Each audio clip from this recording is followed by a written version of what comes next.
please. Right, my name's Robert Henderson. I'd like to come back to the Norwegian option, so-called. I'm completely against this because, as you probably noticed during the film, no mention was made about the terrible problem that the Norwegians have with immigration, and nothing was mentioned about the fact that they are signed up to the 4 freedoms of the EU. That's freedom of movement of trade, financial services, and most importantly, free movement of labour. And unless you believe that our own quizzling politicians will turn round if they renegotiate and say, we won't accept the 4 freedoms, you're just going to put us back into a noose from which we cannot escape. Question, please. Right, well, the question is precisely this.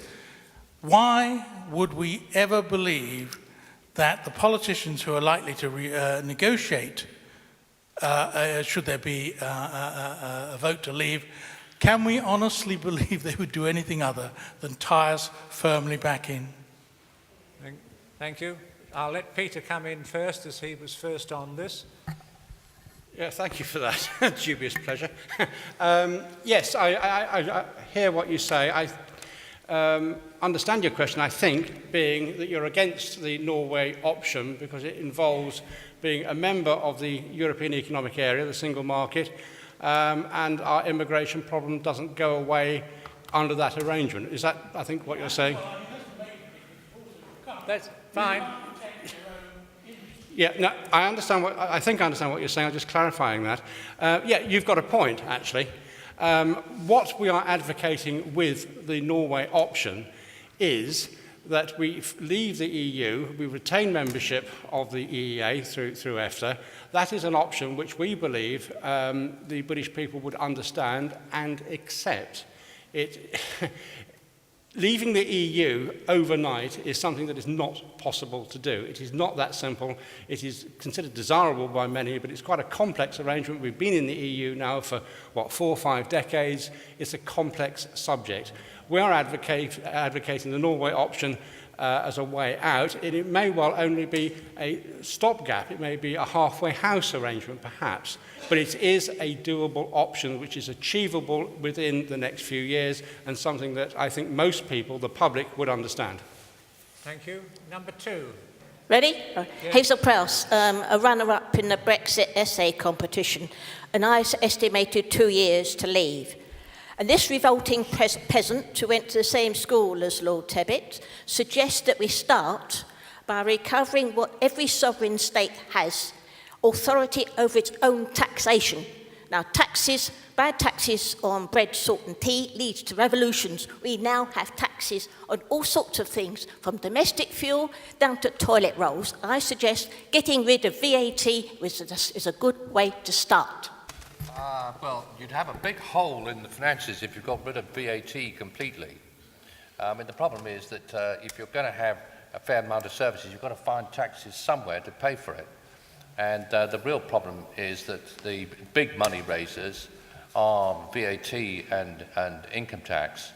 And if you abolish VAT, you're going to have to either have a big cut in services, or you're going to have to find some other form of taxation to make up for it. So although all taxes are always unpopular, nobody likes them, I'm not sure that really getting rid of VAT would be my #1 priority, to be honest with you. Well, actually, the medium level of taxation pressure nowadays, it's about 55%.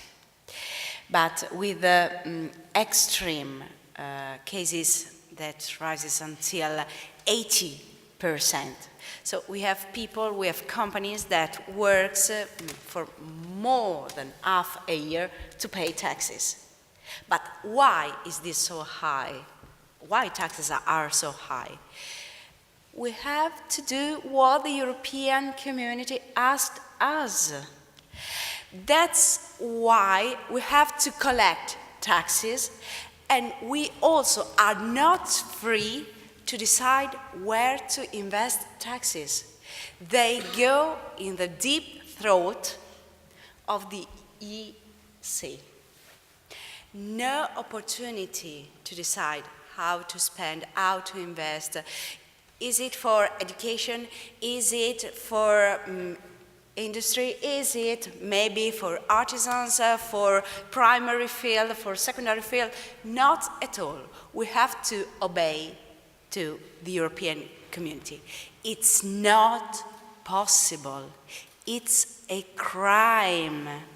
I remember the slogan, but I believe it's deeply true. No taxation without representation. Nowadays, the European institution, the European community, is a dictatorship, no representation at all. We do not decide who to elect, how to vote, to decide and to build this dictatorship. Not at all. So, no taxation without representation. We must decide to refuse, and of course it's a political decision. We have to refuse to pay taxes to sustain, to pay our torturers, our dictators. I mean, I find it outrageous that someone can be earning just over £42,000 a year and could be dragged into the upper tax brackets. And £42,000 a year in the southeast of England is not an exorbitant salary. But one of the reasons we have these huge crippling tax rates and 20% on VAT is because government is too big and bureaucracy is too big and the welfare state is far too big. And the welfare state in totality spends now over £220 billion a year. And of course another 14, John said, there'll be a hole in the finances, but if we didn't spend £14 billion a year on Brussels, so we would be able to reduce our taxes. A lot of people would say if we money on international aid, most of it, an awful lot of it is wasted or goes to propping up campaigners abroad rather than to helping poor people abroad. There was that great line from P.J. O'Rourke that international aid is poor people in rich country giving money to rich people in poor countries. And we spend £10 billion on that a year. And we're, even on the basic level of immigration, I mentioned the welfare state. One of the reasons we have such high spending is precisely because we've lost control of our borders. We're always told, and one of my myths that I object to so much is that immigrants are huge, mass immigration. Of course, we want some skilled immigration, but mass immigration running at the levels we've seen in recent years at over 500,000 new arrivals a year is a wonderful boon to the British economy. They're all contributing hugely to our prosperity. In fact, if you come to this country, you would have to be earning over £28,000 a year to be a net contributor to the Treasury because of the mix of welfare, tax credits, and tax rates. And there's very few immigrants actually earning that sort of level, £28,000 a year, so they have to be subsidised through measures like child tax credits, working tax credits, child benefit, social housing, and that is one of the reasons why the welfare state is now so expensive. So the benefits of mass immigration, to me, have been grossly exaggerated and impose a higher tax burden on most of us. Thank you. Can I now refer to Dr. Peter? Is there such a thing as a just tax, and is VAT a just tax? I'm not a tax expert, but I do certainly think that we are living in a rather strange economy when more than 40% of the gross national product is spent on the public sector, whereas in China, which is reckoned to be communist, it was only 17%. And where in the Soviet Union, even under Stalin, it was only just over 50%. Good afternoon. Thank you for your talks and explanations of the problems and some of the solutions. There's a question for the CIB, and maybe some of the other speakers have a point, and it refers also to what John was saying about the opinion polls and what they show. My understanding of opinion polls is that about 30% want out, 30% want in, and 40% want something simpler. This is why I've been promoting the Norway option as a stepping stone. It is purely a stepping stone, a tactical way to say, what is the reality? We want to win a referendum. We want to win a referendum big. So my suggestion is Norway is a stepping stone, the EFTA single market, and then another one, a referendum on the Swiss option, another one on just becoming a normal country. Question is, would the CIB be interested in offering its members, setting an example and a referendum of their own members Do they believe a stepping stone approach makes more sense or an in-out approach makes more sense? And would that also be a good idea to set an example to other organizations around the country? And let's have referendums, start them ourselves. I'll let Peter briefly come in on this one. Right, again, thank you. Yes, is the short answer to your very succinct question. I would like to see the CIB organise a referendum, which I think is what you're saying, fairly swiftly, i.e. next year. We desperately need a referendum in this country on the very succinct question, do we stay in or do we leave the EU? What is going to happen in practice, I fear, is that if the Conservatives get back into office next year, they will fudge the issue with their nonsense about renegotiating, which if there's anybody in this room who believes that we can genuinely renegotiate our entry into the EU, then I'd like to have a long chat with you. So clearly, the Conservative Party will fudge it. The Lib Dems don't want to know anything about it, and the Labour Party, goodness only knows, they will clearly make the matter worse. So yes, the CIB should organise a very clear referendum in or out. It will be a wonderful thing for the CIB to do. It will be put their mark on the issue. Nobody else is doing it, so yes, please do it. Mr. Secretary, will you make a note of that for the agenda? Pass it to the National Committee and then get on with the work. I'm a bit deaf, and I might have missed someone covering my question, in which case I'm sorry, but I can't help being deaf. Have you covered, and will you cover, please, what is the Campaign for an Independent Britain's relationship with UKIP, please, and do you advise voting UKIP, please? Can I just deal with that from the chair for you on that one without passing it on? CIB is a non-party organisation, and people of any party and of none can become actively involved, providing that the persons signing up support the objectives, which is to get out of the European Union. Can I move on? But I'm in my mid-30s, and a lot of my friends in their mid-30s, even people in 40s and 20s, young people, British people, many are unemployed now, and they're struggling to find, full-time work at best, let alone part-time work. So, if I've got friends who have worked in companies, and because of equal opportunities or whatever, they've got like Polish managers in, and individually they've all been fired for ridiculous things, one thing or another, or maybe in a case one of a friend who was a delivery driver, she got rid of him, and he's somebody who worked with him doing the deliveries for a charity shop. Can you wind it up to a question, please? Okay. You're losing me. Yeah, this is what I'm trying to say. You're talking very aggressively about cutting benefits, but if Polish managers are allowed to fire people and then start phoning Hungary and Poland and start inviting their friends over to work, which they seem to be able to do quite freely, and this is happening, then, what are we going to do here? Because there's going to be more British people unemployed, and if, British people don't seem to be firing Polish people and then inviting their friends to take the positions because they'll be in trouble for racism or something. We'll do our best. Leo. Well, I do think one of the problems with free movement is, and as that case I mentioned in my speech, Laszlo Andor wants to force the British government to give all migrants from the European Union the absolute right to claim all benefits that British citizens can claim in Britain, and that would make the welfare state completely unaffordable. So that's one of the reasons I'm very strongly opposed to free movement, and I think that the welfare state in Britain should be for British citizens. But I think there is no doubt that over the last 20, 30 years, the welfare state social security system had become completely unaffordable, and it actually was providing perverse incentives towards people to remain unemployed, to not take any responsibility for their families or for their own lives.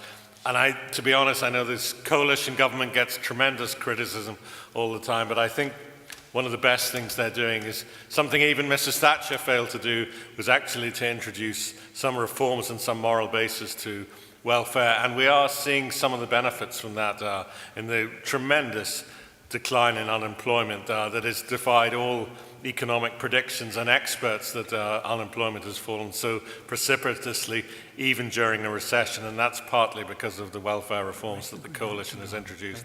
But cutting expenditure is actually incredibly difficult. I mean, the Conservative government, the coalition government we've got in power at the moment, came in very much with a platform of cutting back the size of the state. But actually, they've done very little to do this. The proportion of GDP that goes through as public expenditure has fallen by about 2% since the peak period in 2009. It's about 49%. I think it's now about 47 or 46%. So it's only come down very marginally, and that's at a time when the economy's improved and the amount of taxation coming in has gone up and the amount of welfare expenditure to some extent has gone down. So I just say to you that once you've got expenditure, public expenditure running well into the 40%, which is what we have, if you've got an economy which isn't growing very fast, so you've got large levels of unemployment and high welfare expenditure as a result of all this, it's extremely difficult to get the proportion of GDP down. Now, we'll have to see what happens over the next Parliament if the Conservatives get back, because what's happened so far, they say, is just the start. We're now going to have much bigger efforts being made to cut back the state. Personally, I think they'll be very lucky if they get away with this. What I suspect will happen if they really do try and cut back on expenditure is the economy will just sort of go down and GDP will fall, and you'll find that the proportion of the money going through the state just stays more or less the same. It's not an easy issue to resolve. Leaving the EU is seen as a right-wing cause. It is not, and as Hugh Gateskill pointed out right at the very beginning, it's very much a cross-party issue. So I blame, to a very large extent, the media for categorising those of us that want to leave the EU as being some sort of right-wing fanatics. And a part of the reason that that happens is that the press, and I'm going to get some criticism from the gentleman on the very left, I'm sure, or not politically on the left, that the part of the problem is that the media are oversimplifying. Leaving the EU is a complex issue. It is a matter for the left and for the right, and I think it needs to be better addressed in the media. And if it was better addressed in the media, I think a lot of people on the left would actually pick up the cudgel of actually wanting to leave the EU. So perhaps you should be addressing that question to the media through your letters columns in the local press, perhaps. Leo. For 8 years at the Daily Express, I had the great pleasure and privilege of working with Patrick O'Flynn, who's the chief political commentator of the Daily Express, a very bright guy, and he's now, as some of you no doubt know, he's become the director of communications at UKIP, and he's had a very high profile over the last few weeks. And his big thrust was always that UKIP had to appeal more to the left and had to appeal to Labour voters in the North and the Midlands who might feel betrayed by the Labour Party. And that was Patrick's big drive. And you see some of the consequences of that in the recent by-elections, where UKIP has actually done very well in some safe Labour northern seats. There's one other point that I want to make, and I face a great personal dilemma about this, is the only way in the end we're going to get out of the European Union is through an expression of the will of the British people, or it might even be the English people if Scotland votes, depending on what happens in 2014. And that will can only be expressed through a referendum. Yes.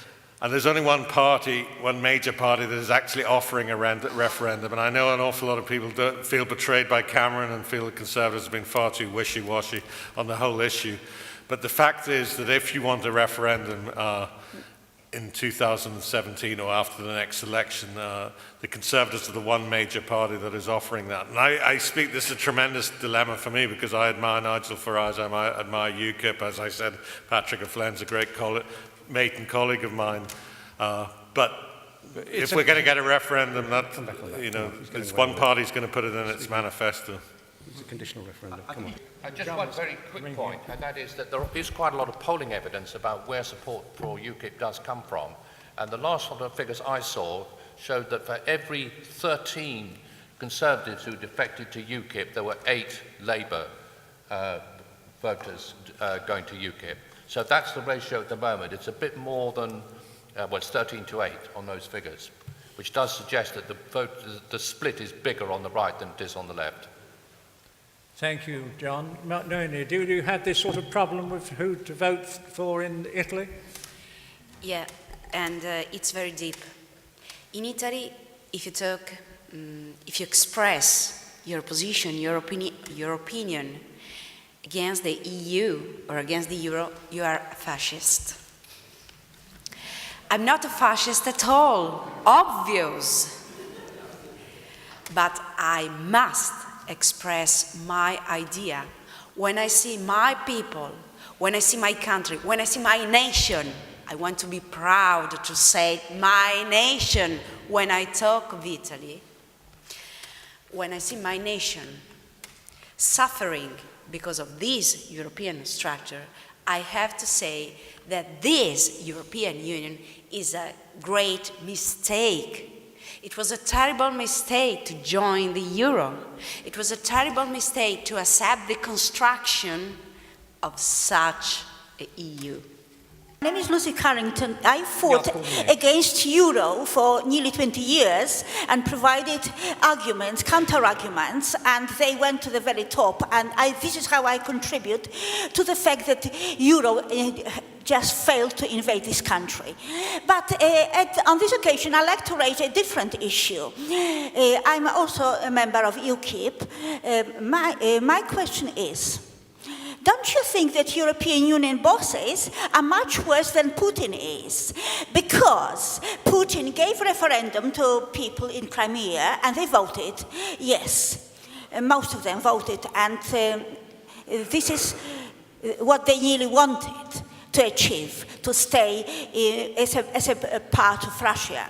I think the answer is the whole Ukraine issue is a very complicated one. I mean, whether it was really sensible for the EU to push out its boundaries as far as it has done to the east, I think is a very open question, and whether it overextended itself by identifying itself as closely as it did with the Ukrainian regime that took over from the Yanukovych one, which collapsed, and it provided the amount of support it did without really being able to do very much to implement the threats that they thought they might be able to bring to bear, is a very open question. So I think it's a real mess there. Do I think Putin was right in effectively annexing the Crimea? I think that was a very high-risk strategy on his part, which may well end in serious tears. So does everybody come out from all this covered in glory? No, I don't think anybody does. I think it's been a real mess. To me, the whole Ukraine crisis just shows the arrogance, the imperialism, and the megalomania of the European Union. Why were they so obsessed with dragging Ukraine into their embrace? Again, it's this belief that they have to relentlessly expand their territory and their part. Why can't the European Union concentrate on what they actually said they would do at their foundation, is boost the economies of Europe? I mean, it just proves it's a political entity.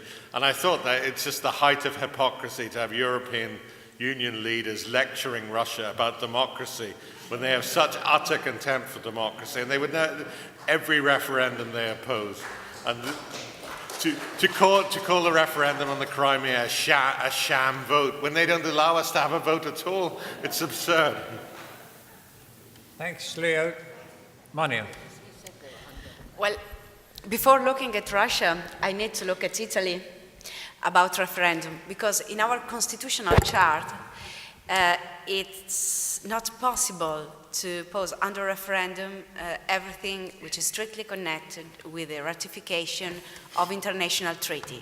So people cannot decide about international treaty. That's obvious. It's non-democratic, but EU is undemocratic. I don't want to make a comparison. I don't want to fix the point. We cannot elect people who rules EU. They are decided inside an elite, nominated inside an elite, and they, and for example, in Italy, it's not possible to do what, for example, France or Netherlands do with the European Constitution. Italian people cannot say no to a treaty. So we have to work hard in order to gain our democratic basis. That's why before I said that it's not possible to talk about EU as a cradle of democracy, because it's the prison, it's the jail for democracy.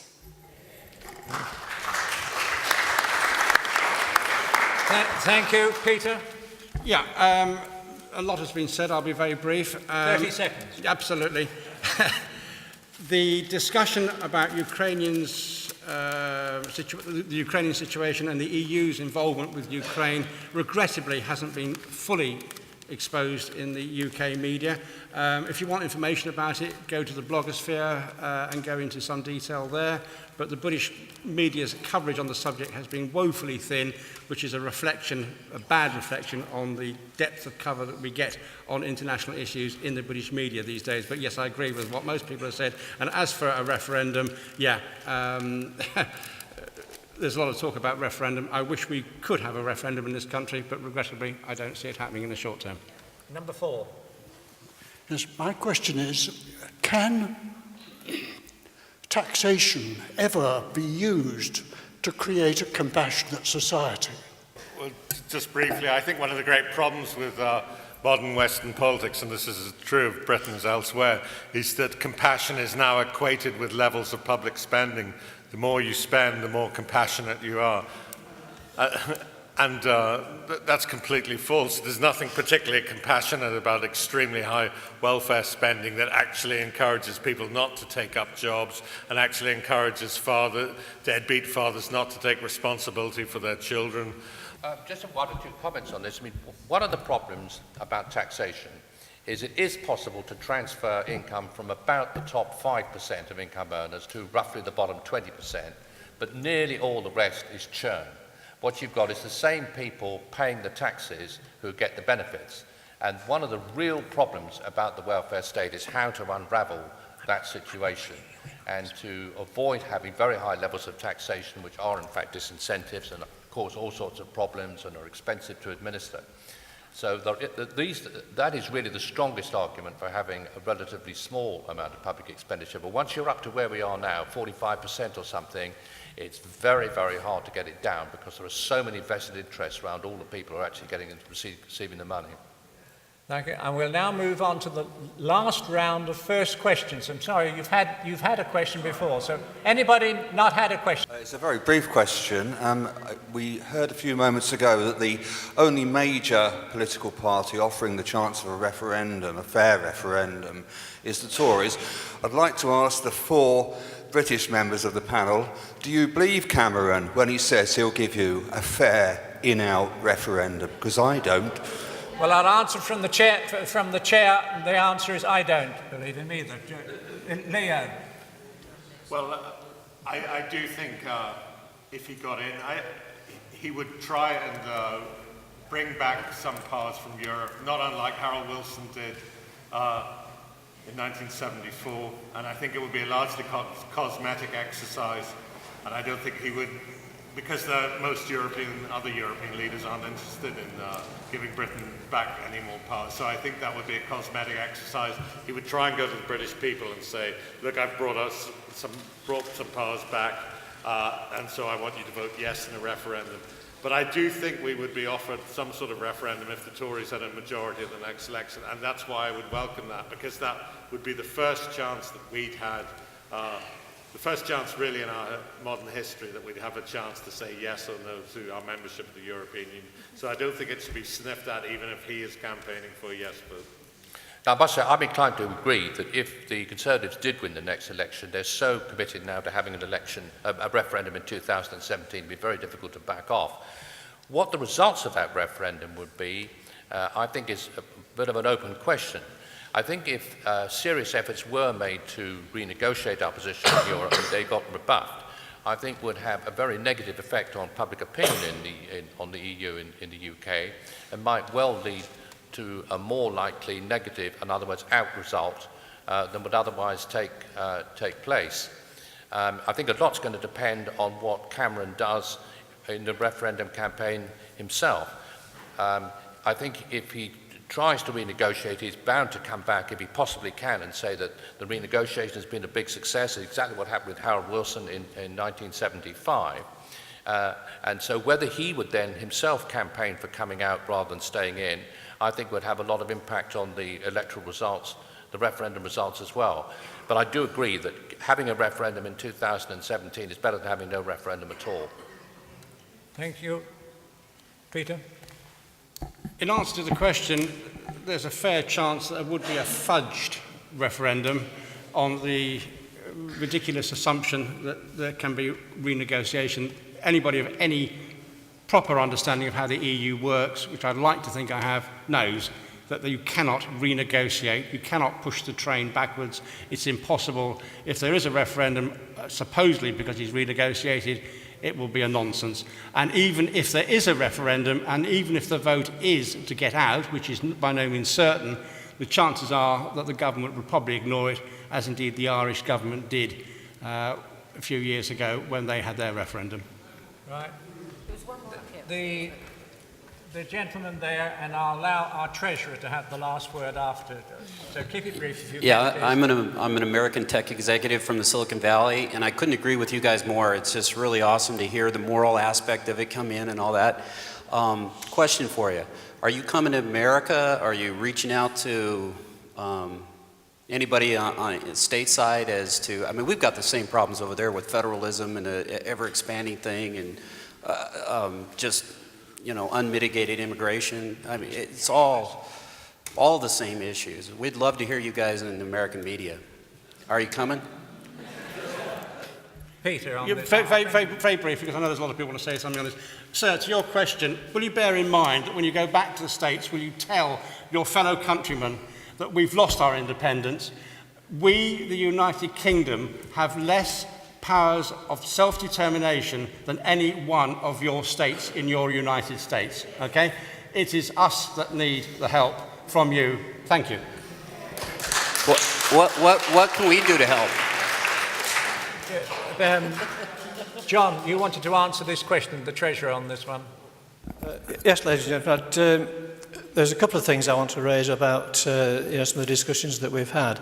The first one was about the request that CIB holds a referendum on joining EFTA.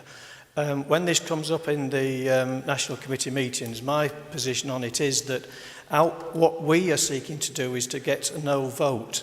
Now, there are several different options. The gentleman over there with the red shirt just mentioned, you know, we're going in with America.